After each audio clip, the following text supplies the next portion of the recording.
गिरजा मंदिर ताकि मंदिर में भले थोड़ी देर हो गई, बहुत टाइम हो गया मुझे गिरजा मंदिर आए, 1 साल से ऊपर हो गया, अब आए हैं। एक ऐसा मंदिर जो रातों रात कोसी नदी के बहाव में बहकर आया और फिर एक जगह आकर रुक गया और उस स्थान का नाम पड़ गया गिरजिया देवी। जी हाँ, मैं बात कर रही हूँ नैनीताल जिले के एक शहर रामनगर से 14 किलोमीटर दूरी पर स्थित माता गिरजिया मंदिर के। So hello everyone, welcome back to my new blog.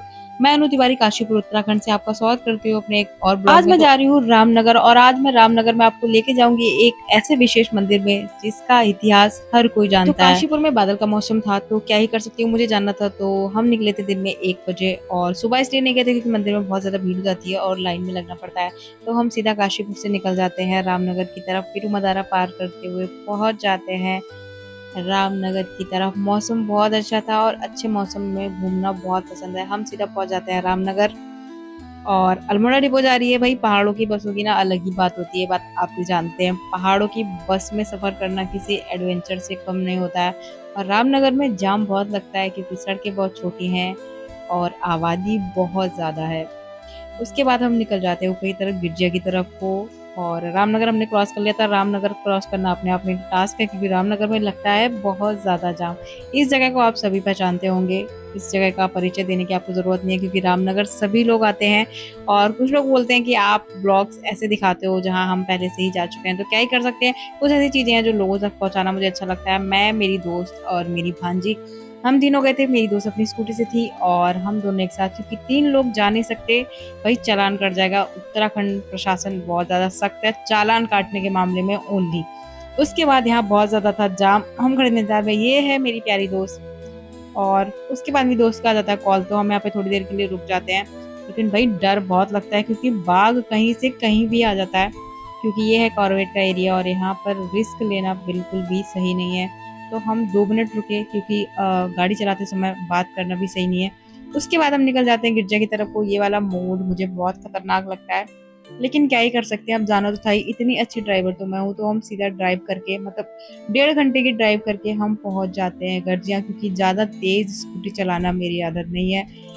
तो जय माता दी बोलते हुए हम पहुंच जाते हैं सीधा गिरजा मंदिर की तरफ। देखो सारी रोड बन गई है, तो मैं ये कहना चाहूंगी कि जो गिरजा मंदिर के अंदर की रोड है उसको भी अब बन जाना चाहिए क्योंकि बहुत टाइम से ये रोड नहीं बनी है और रोड में काफी गड्ढे हो गए। यहाँ पर नहीं है लेकिन आगे जाके काफी गड्ढे हैं। और एक विशेष सूचना, भाई अब गिरजिया में स्कूटी कार खड़ी करने के लिए 10-20 रुपए की पर्ची कटने लग गई है। तो यहाँ हमने पर्ची कटवाई, उसके बाद हम सीधा निकल जाते हैं मंदिर की तरफ। वो प्रसाद मैंने एक अम्मा से लिया था, काफी बुजुर्ग थी, तो मैंने उनसे प्रसाद ले लिया था बाहरी। और उसके बाद हम पहुंच जाते हैं मंदिर की तरफ और मुझे यहाँ पे मिल जाते हैं मेरे एक प्यारे से फॉलोवर।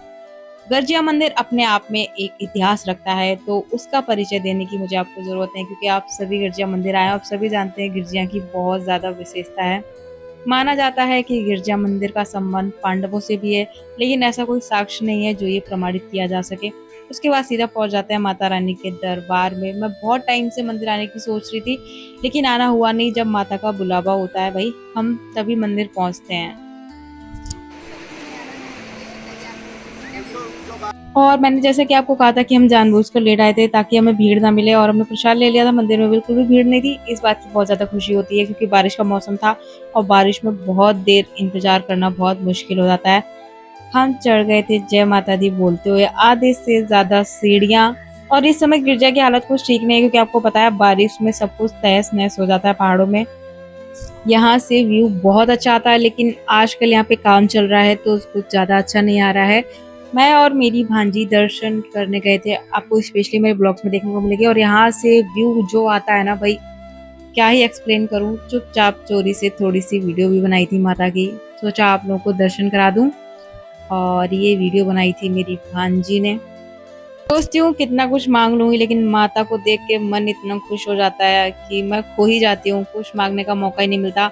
माता रानी का दिया सब कुछ है, बस उनसे यही प्रार्थना है कि जो आपने दिया है वो बस बना रहे माता रानी, और आपका आशीर्वाद लेने हम सदा आपके दरबार आते रहे। और कौन कौन माता के दर्शन करने आया है कमेंट में जय माता दी जरूर लिखना। उसके बाद हमने प्रसाद चढ़ा दिया था और यहाँ पे इतनी सारी मन्नत की चुन्नियां बंधी रहती हैं, बहुत सारे लोग बांधते हैं यहाँ पे चुन्नियां। अगर आपकी कोई अपनी मन्नत है जो पूरी नहीं हो रही है तो आप भी यहाँ पे चुन्नी बांध सकते हैं।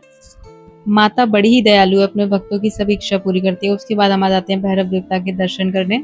यहाँ की भी हमने थोड़ी सी वीडियो बनाई थी, लेकिन वो प्रॉपर तरीके से नहीं बन पाई थी, तो उसके लिए मैं आपसे माफ़ी चाहूँगी। हर जगह वीडियो सही से नहीं बन पाती, क्योंकि मंदिर है, डर लगता है कोई कुछ बोल देगा। उसके बाद हम आ जाते हैं बाहर की तरफ दर्शन करने के बाद। हमने दर्शन कर लिए हैं और अब हम जा रहे हैं ब्रिज के ऊपर, कुछ अच्छे अच्छे फ़ोटो शूट करेंगे।